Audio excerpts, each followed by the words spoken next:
Joan was born on the 29th of September in either 1326 or 1327.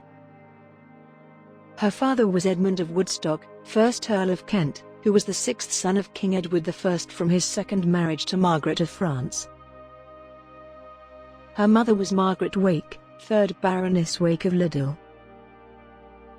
Her father's life was lived on a fine margin, supporting his half-brother as monarch, Edward II. This would later put his loyalties to the test later in life, when her father's cousin, Isabella of France, usurped Edward's throne and ruled together with her lover, Roger Mortimer, 1st Earl of March. Joan's father's loyalties betray him when he was uncovered as part of a plot created by Roger Mortimer, that Edward II was still alive and planned to retake the throne.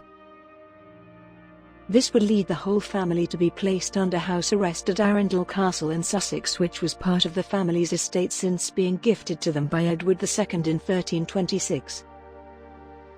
Joan's father would be eventually executed by Isabella and Mortimer in 1330.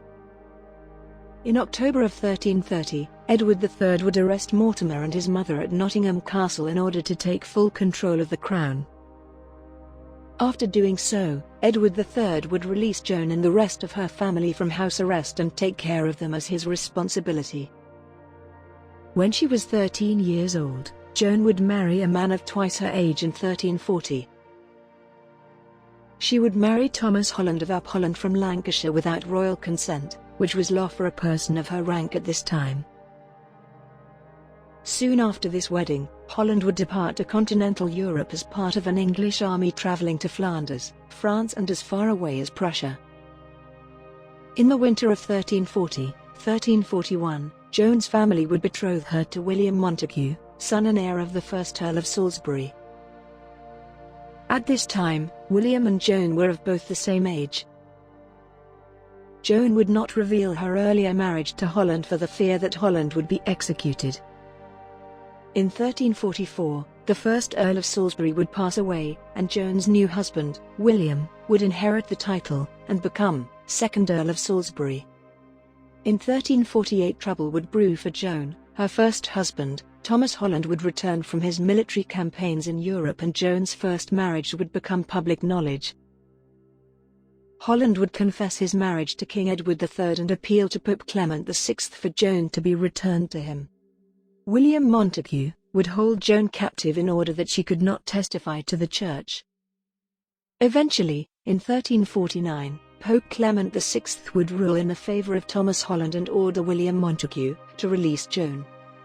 The Pope also ordered Joan and Holland to be married in church and that her second marriage to the 2nd Earl of Salisbury would be annulled. At this time, Joan would have been aged around 21 to 22. Between 1349 and 1360 Joan would have 5 children with Holland. Thomas Holland, 2nd Earl of Kent, born in 1350. John Holland, 1st Duke of Exeter and 1st Earl of Huntingdon, born 1352.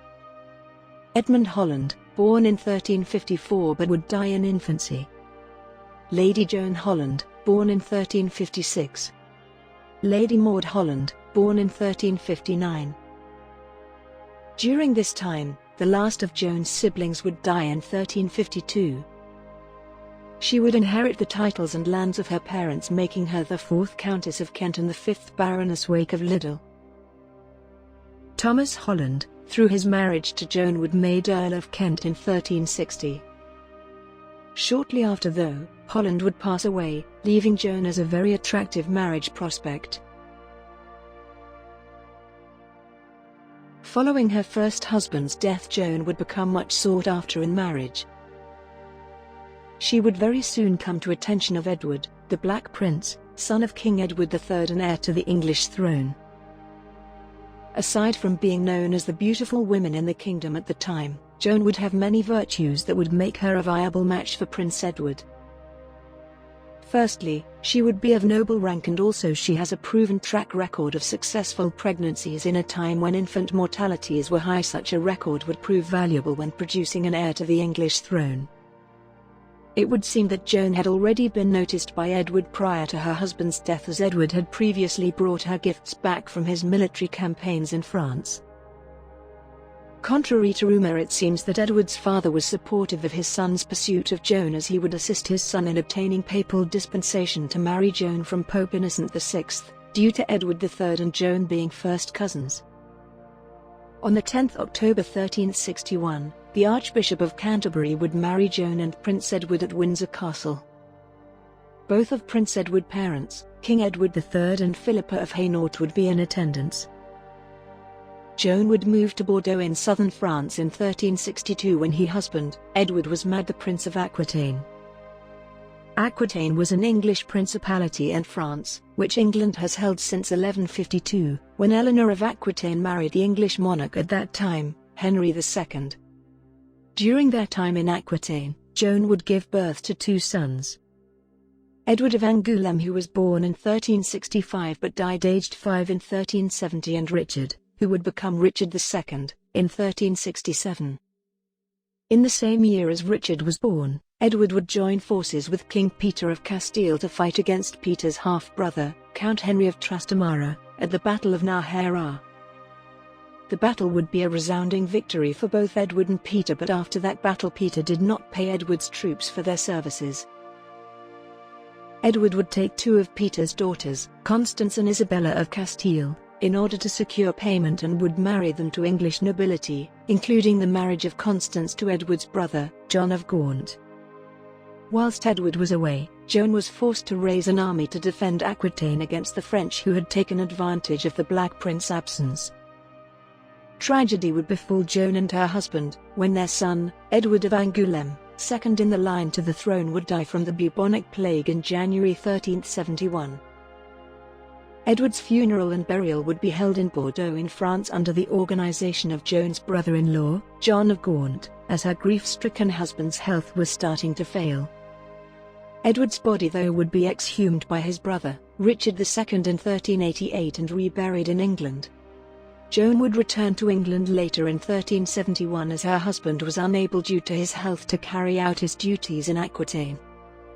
Joan's husband did attempt another military campaign in France in 1372, but his failing health would force him to return unsuccessfully to England in June 1376. Edward, the Black Prince, would die in his own bed from dysentery in the Palace of Westminster on 7 June 1376 at the age of 45, just a week before his birthday. He would ask his father to protect his eldest son Richard, who would be next in line to the throne. Edward was buried in Canterbury Cathedral on 29 September 1376. Within a year of her husband's death, Edward III would pass away on 21 June 1377. This meant that Joan's eldest son, with her last husband, Richard, would now be crowned king at the age of 10 years old. Joan would have to support the Richard's regency until he was able to come of age to take full control of the kingdom. Joan would be sorely tested in this time, especially during the Peasants' Revolt in 1381. Joan was a strong supporter on the peasants' cause, but the Peasants' Revolt was starting to turn violent.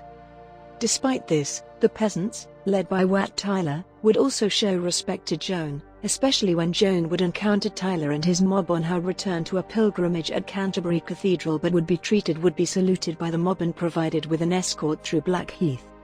The Peasants' Revolts would be a defining moment in her son's reign, when he crushed the rebellion in 1381 using military force, which in turn improved his standing at court and within the kingdom.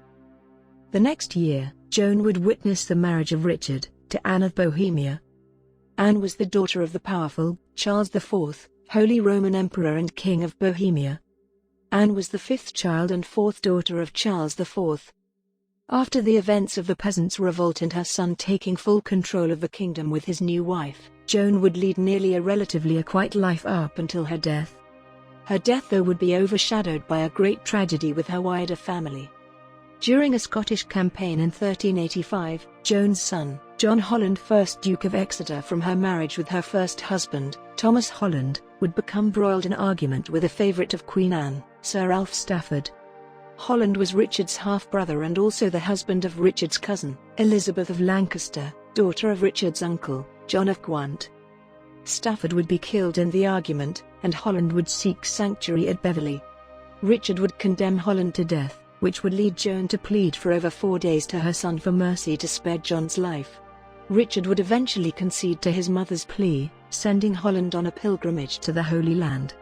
Unfortunately for Richard, his concession would be too late, as his mother would pass away, probably from a broken heart on the 5th day in August 1385 at the age of between 57 to 58. Joan had never changed her will since her first marriage and was buried alongside her first husband, Thomas Holland, at Greyfriars in Stamford, Lincolnshire.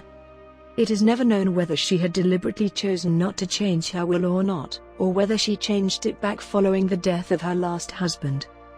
It is doubtful that Edward, the Black Prince, had known of this, as he had built a chantry chapel for her in the crypt of Canterbury Cathedral. Joan's image can be seen both in the ceiling bosses of the crypt and another boss in the north nave aisle of the cathedral.